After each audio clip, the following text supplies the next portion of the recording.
Buenas tardes a todos, muchísimas gracias por su interés y bienvenidos a su clase de historia. Hoy la clase será dedicada a Calígula. El nombre real no era Calígula, porque nadie se llama Calígula. Calígula es un apodo. Su nombre era Cayo Julio César Augusto Germánico. Era un hijo de Germánico, ¿ok?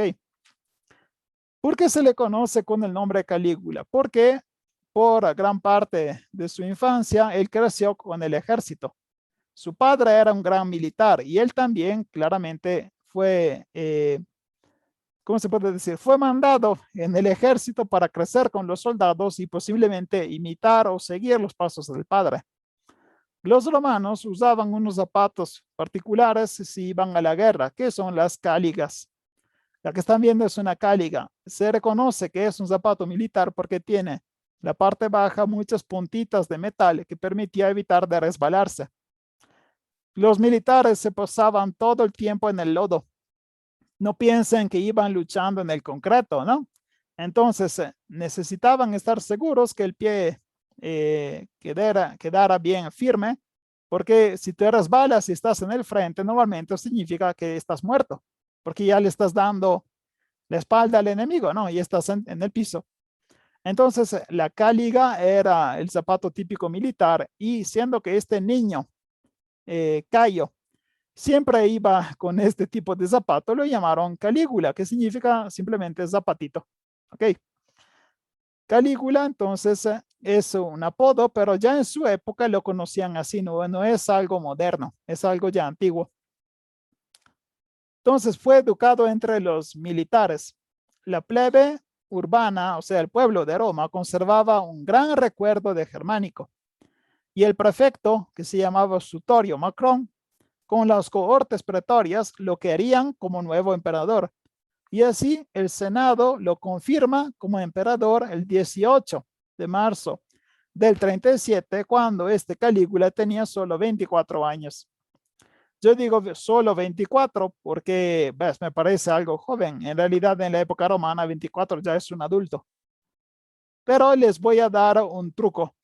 Si un emperador alcanza el poder a una edad muy joven, podemos decir menos de 30 años, va a ser un pésimo emperador. Solo hay dos ejemplos positivos, los demás son negativos, ¿ok? Después recibe los títulos de Augusto y de Pontifex Maximus. Prácticamente se vuelve emperador y jefe de la religión. Y los primeros meses él muestra una mejora respecto al clima de Tiberio. ¿Se acuerdan que Tiberio había creado un clima de terror, no? Calígula no, parece que Calígula está respetando a los senadores, era muy generoso cuando regalaba dinero a los pretorianos y al pueblo, cuando organizaba fiestas y quería que devolver un poquito de las cosas que su familia había perdido. ¿Se acuerdan que su familia, los que no murieron, fueron exiliados, no? Pronto, pero las cosas cambian y se vuelve siempre más extravagante, raro e incomprensible. ¿Por qué esto? No se sabe precisamente. Según Filón de Alejandría, que escribió una embajada a Gallo, esto se debe a una enfermedad. Es posible que esta enfermedad le modificó su comportamiento, entonces es una enfermedad mental, ¿de acuerdo? Él muestra querer un gobierno de tipo monárquico oriental, también porque cuando era joven estuvo frecuentando varios príncipes orientales, como los príncipes de Anatolia, prácticamente de Turquía, y Julio Agripa, Este Julio Agripa era el nieto del rey Herodes el Grande. el mismo rey Herodes de la Biblia, ¿ok? Y además por su familia, porque acuérdense que su bisabuelo era Marco Antonio. Marco Antonio es un ejemplo perfecto de un emperador romano que quiere una corte de tipo oriental. ¿Se acuerdan que quería morir como faraón, no? Entonces, Calígula está siguiendo más los pasos de su bisabuelo Marco Antonio, más que del otro bisabuelo que era Augusto. De esta manera se entiende la divinización que él dio a la hermana Drusila. Cuando su hermana murió en el 38, la transformó en una diosa. Luego permitió que en Roma se dieran inicio a unos cultos de tipo egipcio, porque se creó un templo a la diosa Isis en el centro de Roma. Prácticamente Roma se estaba volviendo una capital oriental por el culto a la familia y por el culto a una diosa egipcia, ¿de acuerdo? Algo que también caracteriza este tipo de transformación es que regaló muchos territorios a los reyes orientales. Prácticamente él estaba más, más griego que romano, ¿ok? También quería que el pueblo lo reconociera como un dios. Quería una estatua suya. Claramente la estatua era divina de Zeus, pero tenía la cara de Calígula y quería esta estatua adentro del templo de Jerusalén. Por suerte no logró hacerlo, y yo digo por suerte porque vamos a ver en otra clase qué pasa cuando intentas destruir el templo de los judíos. Siempre da origen a una guerra terrible, pero esta estatua no se pudo realizar. Él también estaba enamorado con el lujo y las obras faraónicas. Un ejemplo es el experimento de construcción de un puente de barcos entre las ciudades de Pozzuoli y Baia, que la encuentran aquí. Él hizo poner en paralelo varios barcos y los transformó en un puente para poder cruzar de Baia a Pozzuoli. Y este no era solo un experimento de ingeniería, era también un intento de repetir la empresa que hizo el rey Jerjes, que es el rey de los persas. Para quien tomó el curso anterior de historia griega, puede ser que se acuerde que el rey Jerjes cruzó la región de Helesponto con el mismo método. Puso lado a lado muchos barcos y lo transformó en un puente. Prácticamente está otra vez repitiendo algunas empresas orientales. Nota del 2024. Según lo que escribió Séneca el joven, parece que esta empresa de ingeniería causó problemas en Roma, porque parece que la cantidad de barcos necesarios a poder construir este puente quitó barcos que eran necesarios para transportar comida, trigo principalmente, a la ciudad de Roma. Y Roma empezó a sufrir hambre.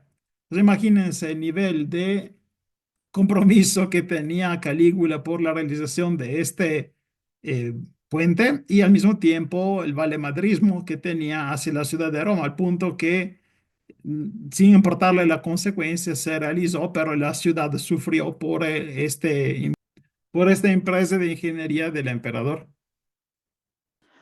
Para poder financiar regalos al pueblo y fiestas, empezó también a retirar y a quedarse con las tierras de los más importantes políticos romanos. Y esto claramente creó odio en el Senado, porque la gente se había quedado casi sin tierra porque el emperador necesitaba dinero. Entonces, él cuando veía una cantidad suficiente de tierra y dinero, decía, esto ya no es tuyo, esto es mío. Tiberio había acumulado un gran tesoro. Se calcula que eran 2.700.000 sestercios.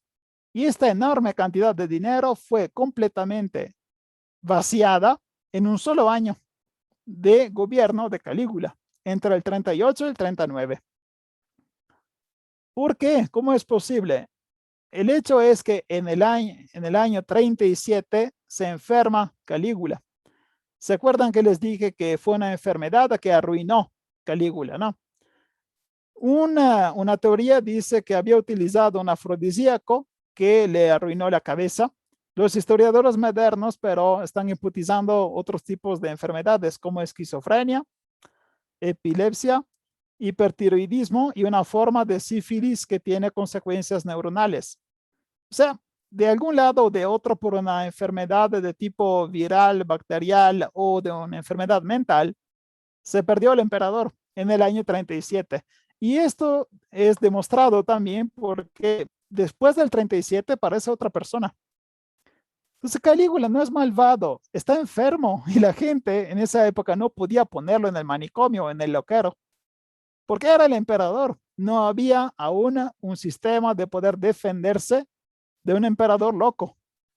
Y la mala suerte del Imperio Romano es que el emperador loco llegó tempranísimo. Estamos hablando del tercer emperador y ya es malo, ¿no?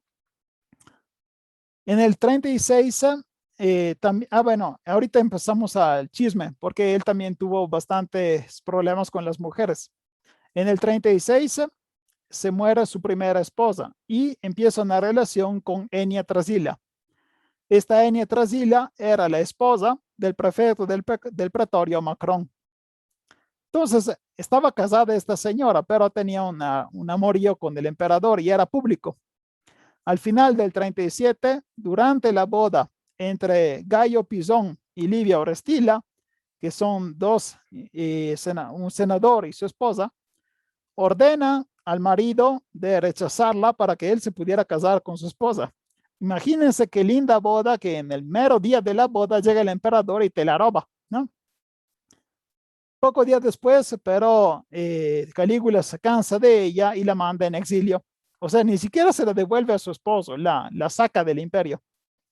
En el 38 se casa con Lolia Paulina, que había estado ya casado con otro gobernador. Pero muy pronto se cansa también de ella, la devuelve y le dice que ya no está permitido para ella tener relaciones sexuales. Esto tiene que haber sido como un castigo, o sea, te odio tanto que quiero que tú seas la última, no, quiero que yo sea la última persona con la que tuviste sexo. Y otra vez demuestra su locura, ¿ok? En el 38, Macrón, el prefecto del pretorio, es nombrado prefecto de Egipto. Prácticamente es una promoción porque lo mandan a Egipto para gobernar ese país.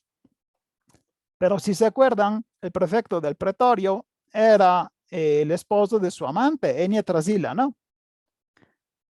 Y Calígula no quiere perderlos porque si se va el prefecto, claramente se lleva a su esposa. Y así, Calígula primero acepta y luego cambia de idea, manda un mensaje a la pareja y les ordena de suicidarse.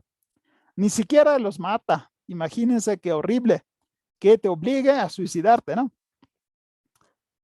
Ahora, aparte de estas que son las bodas reales y las bodas oficiales, las que todos conocen, está el chisme de corte, porque se habla de relaciones sexuales con prácticamente todos, hombres, mujeres, y también se habla de incesto, porque se dice que él tuvo relaciones también con sus hermanas.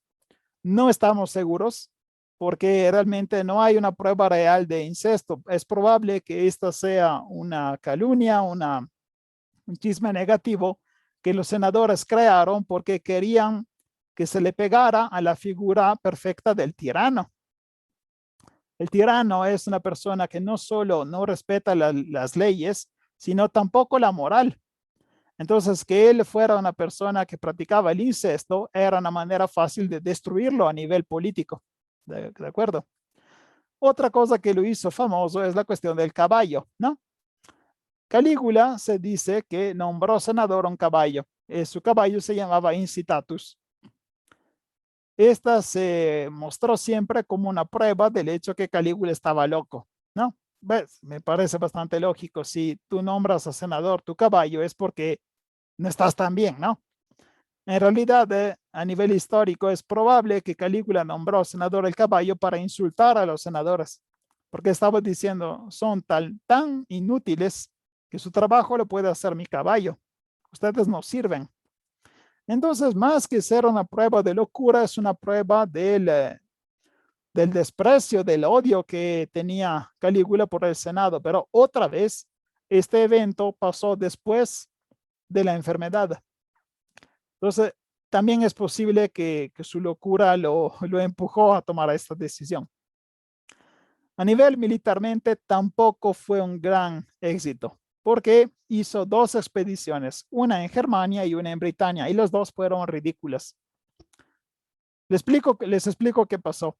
En el 39, él empezó la marcha, el camino hacia Germania, porque es probable que quería imitar al padre. El padre justamente se llamaba Germánico, ¿no? Hay que ir a Germania para repetir sus hazañas. Llega ahí y descubre que el gobernador de la Germania Superior era muy amado por los soldados y siendo que esto le molesta, lo mata, porque no quiere que un gobernador sea superior a él, ¿de acuerdo? ¿Qué hace? Pues nada, realmente se queda en Germania varios meses sin hacer nada.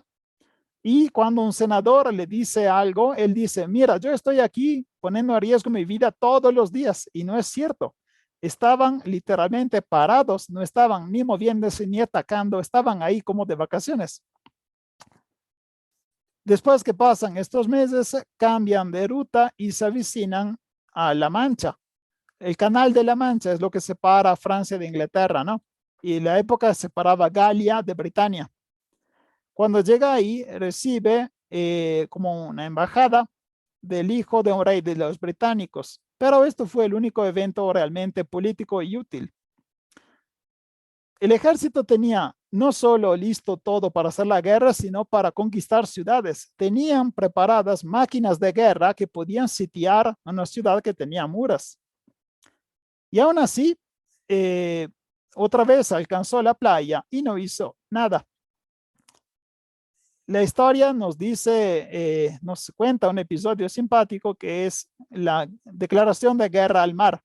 Según el chisme, Calígula declaró guerra al mar y ordenó los soldados de atacar al mar con las lanzas y las espadas. Imagínense esta hilera de soldados que atacan el agua.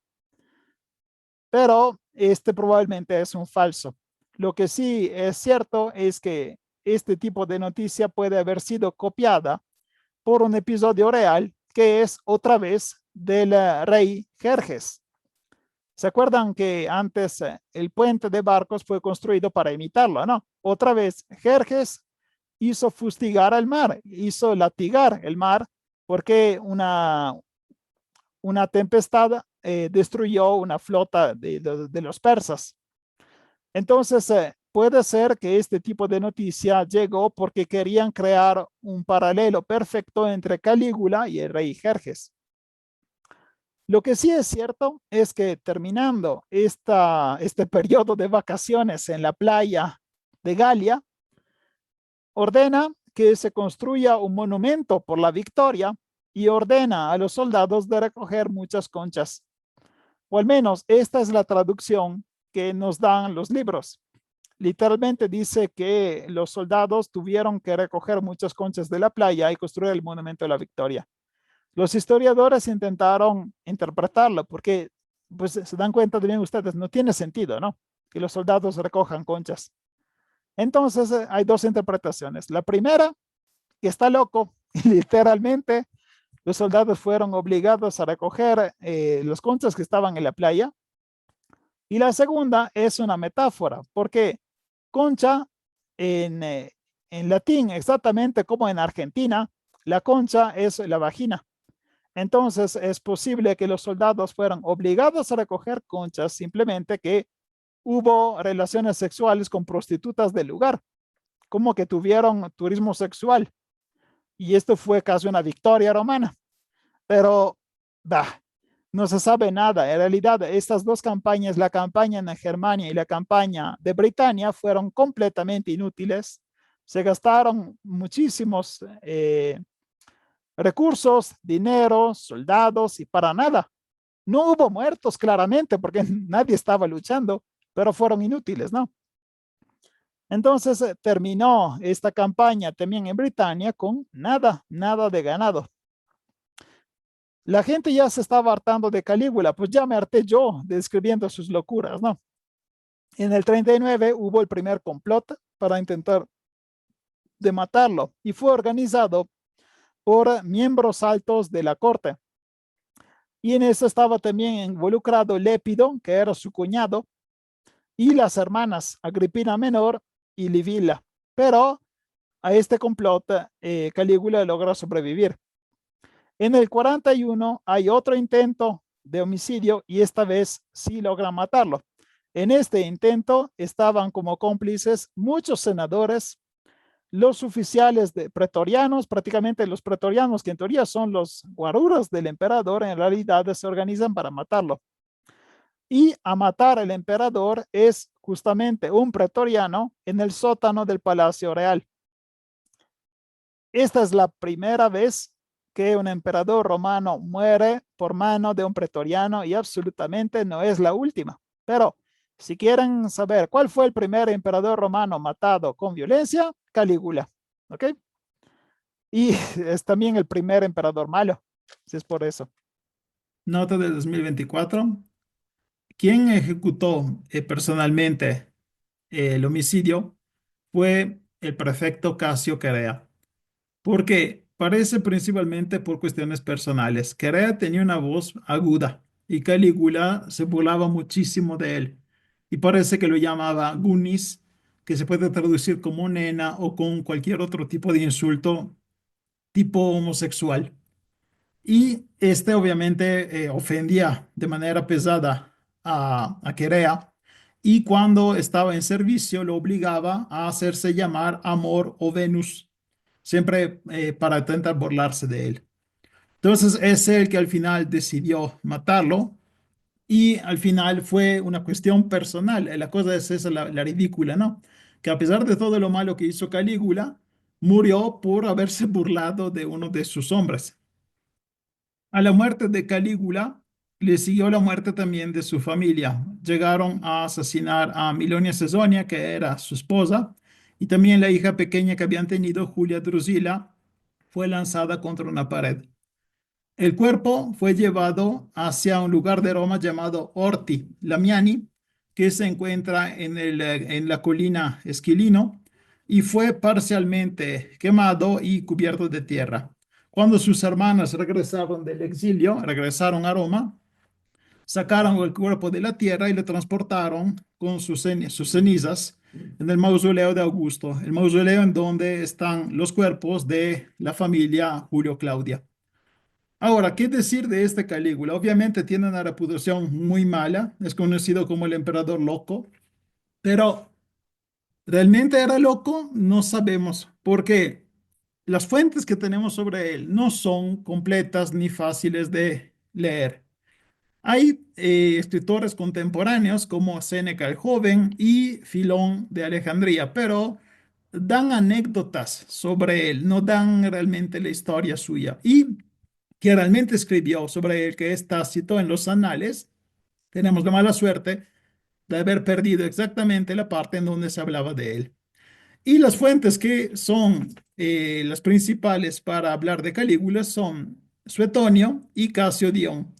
Pero los dos vivieron muchos años después de Calígula y los dos eran del partido del Senado, como decir que odiaban bastante a los emperadores, entonces tenían todo que ganar hablando mal de Calígula. Entonces es probable que nunca sabremos realmente quién fue Calígula y que su reputación fea, mala y todo puede ser una modificación, obviamente, de parte, o sea, lo quisieron transformar en un monstruo para intentar envenenar la memoria de este emperador. ¿Cuánto era realmente malo? No tenemos idea y probablemente nunca lo sabremos. Ahora tendré que cambiar ligeramente de tema, pero está conectado, porque en la época que estoy describiendo había sucedido algo importante que tendrá consecuencias de largo plazo. Les voy leyendo esta parte de texto y estoy seguro que ustedes pueden reconocerla. En aquella época apareció un decreto del emperador Augusto ordenando que se realizara un censo en todo el mundo. Este primer censo tuvo lugar cuando Quirino gobernaba la Siria y cada uno iba a inscribirse a su ciudad de origen. José, que pertenecía a la familia de David, salió de Nazaret, ciudad de Galilea, y se dirigió a Belén de Judea, la ciudad de David, para inscribirse con María, su esposa, que estaba embarazada. Mientras se encontraba en Belén, le llegó el tiempo de ser madre, y María dio a luz a su hijo primogénito, le envolvió en pañales y lo acostó en un pesebre, porque no había lugar para ellos en el albergue. Claramente lo reconocen, o sea, aunque sean ateos, saben de qué estamos hablando, ¿no? Y esto es porque en esta época del imperio empieza también la historia de Jesús de Nazaret. Podrá decir Cristo, pero es bastante religioso, entonces mejor el personaje histórico de Jesús de Nazaret. Esto nos llega desde el Evangelio de Lucas. Es el que tiene más familiaridad con la cultura griega y la cultura romana. De hecho, se encuadra perfectamente en el periodo de Augusto. Durante el periodo de Augusto, esta región del mundo, la que se llama Tierra Santa, Israel, estaba bajo el mando de un rey local, que era rey Herodes. El rey Herodes era un rey cliente de Roma. ¿Qué significa? En teoría era autónomo, pero en la práctica no. O sea, sí podía gobernar su región, pero siempre si el emperador estaba bastante de acuerdo con lo que estaba haciendo. En los evangelios hay muchísimas referencias a Roma. Se habla de militares, de funcionarios y de la legitimidad de pagar el tributo o no. Y también está presente Poncio Pilato. Poncio Pilato era el prefecto local al final del reino de Tiberio, porque la vida de Jesús se desarrolla entre el reino de Augusto y el reino de Tiberio. Los primeros pasos de esta comunidad son explicados en el libro de los Hechos de los Apóstoles, escritos también por el mismo Lucas que escribió el Evangelio. El protagonista absoluto es Pablo de Tarso. Este Pablo describe todos sus viajes que hizo en Grecia y Asia Menor. Pablo nació en Tarso. Tarso es una ciudad de Cilicia. Prácticamente es Turquía. Pablo, si quieren individuar dónde nació, nació en Turquía, pero en una región que se llamaba Cilicia. Esa ciudad hablaba griego y tenía grandes influencias religiosas orientales. Es por eso que Pablo se convierte, ¿de acuerdo? Él era un hebreo, un judío, y fabricaba cortinas como trabajo. Y tenía la ciudadanía romana, que era algo raro por la época. Cuando se convierte, empiezan sus viajes, porque claramente quiere convertir a más personas. Y siendo que él pertenece al mundo griego, va directamente al corazón del mundo griego, que es Atenas, ¿no? Llega en la ciudad de Atenas y habla al Areópago. El Areópago es la colina donde estaba, en teoría, el tribunal militar de los nobles y luego se volvió en un órgano político de la democracia de Atenas. Y ahí demuestra su cultura griega, porque nombra un poeta griego que era muy famoso entre los paganos. Les voy leyendo esta parte de los Hechos de los Apóstoles, porque puede ser que ya lo escucharon durante la misa, pero yo quiero que se vea desde el punto de vista histórico, ¿de acuerdo? Esta es la traducción española, lo tomé de la Biblia en español, o sea, es algo que pueden encontrar también ustedes. Busquen Hechos de los Apóstoles, capítulo 17, del punto 22 al punto 23. Perdón, de 22 a 32. Entonces Pablo se puso de pie en medio del Areópago y les dijo: ciudadanos de Atenas, veo que son personas sumamente religiosas. Mientras recorría la ciudad contemplando sus monumentos sagrados, he encontrado un altar con esta inscripción: al Dios desconocido. Pues bien, lo que ustedes adoran sin conocer es lo que yo vengo a anunciarles. Habiendo sacado de un solo tronco toda la raza humana, quiso que se estableciera sobre toda la faz de la tierra y fijó para cada pueblo cierto lugar y cierto momento de la historia. Habían de buscar por sí mismos a Dios, aunque fuera a tientas. Tal vez lo encontrarían. En realidad no está lejos de cada uno de nosotros, pues en él vivimos, nos movemos y existimos. Como dijeron algunos poetas suyos, estirpe suya somos. Este es el punto. Porque Pablo conocía de memoria la poesía griega y esta es la demostración. Él usa esta frase que demuestra que pertenece al grupo de los griegos. De hecho, esta es del poeta Arato. Y así él intenta presentarse como uno de los griegos, usando autores que ellos también puedan recordar, ¿no? Todo parece ir bastante bien, o sea, la gente sí lo está escuchando. Cuando de repente la caga, ahorita van a ver el por qué. Ahora precisamente Dios quiere superar esos tiempos de ignorancia y pide a todos los hombres de todo el mundo un cambio total.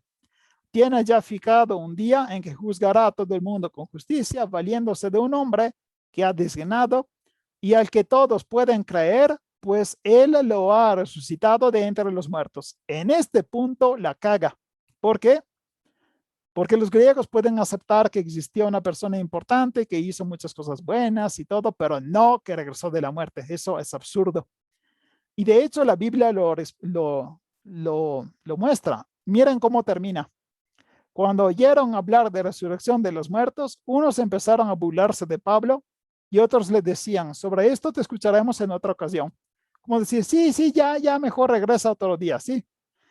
Esto demuestra el primer impacto entre Pablo, que representa la nueva religión, y los griegos. Esta historia romana se está transformando también en una historia cristiana. Mientras avanzaremos con las clases, van a ver cómo en cada clase digo algo sobre los cristianos, porque se están volviendo una religión importante y un punto de cambio de la historia humana. ¿De acuerdo? Entonces, la siguiente vez que hablaremos de cristianos van a ser como protagonistas también, no solo como referencia de curiosidad. ¿Ok? Un segundo, vamos a ver las preguntas. Me pregunta Pamela, ¿el culto a Isis y estas nuevas prácticas confundían a los romanos en cuanto a su religión y cultos? Los romanos eran abiertos. Realmente no les interesaba mucho si tú adorabas un dios a otro, porque lo importante era que te dabas cuenta que la persona más importante era el emperador. Adora a quien quiere, sacrifica a quien quieras, pero no pasa nada. Pero la presencia de los cultos orientales daba sospecha porque la última vez que alguien se acercó a este oriente fue con Marco Antonio. Y ya vimos lo que hizo. Marco Antonio se demostró un traicionero. Lo que llegaba desde Oriente era bastante misterioso, como todavía sigue, ¿no? Algo oriental siempre es algo que puede llamar la atención. Y al mismo tiempo es algo que te da un poquito de miedo, porque Isis es una diosa egipcia, se reconoce la presencia de Isis en todo el mundo mediterráneo, pero preferirían ver una estatua romana y sobre todo cuando tú ves que este emperador se conecta a la religión oriental y además se comporta como un rey oriental, ahí sí ya tiene el paquete completo del traicionero, porque esa está renunciando a su romanidad.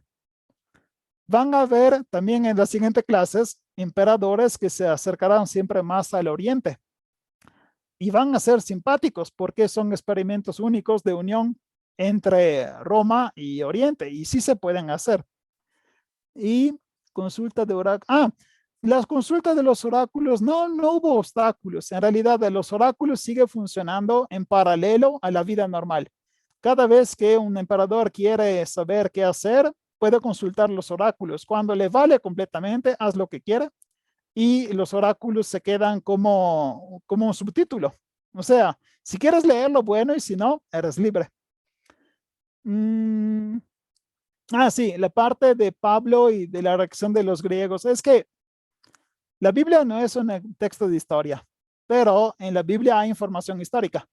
Entonces, podemos tranquilamente utilizar el texto de la Biblia, el Antiguo y el Nuevo Testamento, cuando es útil, pero no es algo que yo quiero como un texto de ética. Yo lo quiero usar como dato puro.